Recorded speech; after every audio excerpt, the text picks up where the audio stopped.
দেখেন আমরা এই যে খান সাহেব বলে ইসলাম সাহেব নাকি ইসলাম সাহেব আমি পড়ে যাব।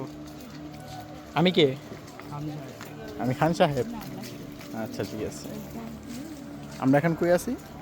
আমরা এখন বাল ভ্যালিতে দুদু ভ্যালিতে। আমরা এখন বাল ভ্যালিতে আছি। এরপর আমরা যাব সোনা ভ্যালিতে। তারপর কই যাব জানি না। ভোদার ভ্যালিতে টয়লেটে যাও। আরে এটা তোমার জন্য, বিশেষ করে তোমার জন্য, ঠিক আছে? দিস না রে শালা, ভাইরাল করে দিবে নি তো। যেটা হলো তোমার জন্য টয়লেট, ওই দিকে চলে যাবে তোমার এক্সকে নিয়ে।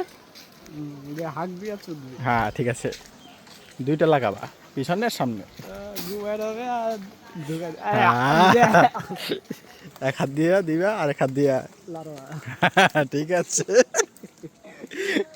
ঠিক আছে ঠিক আছে।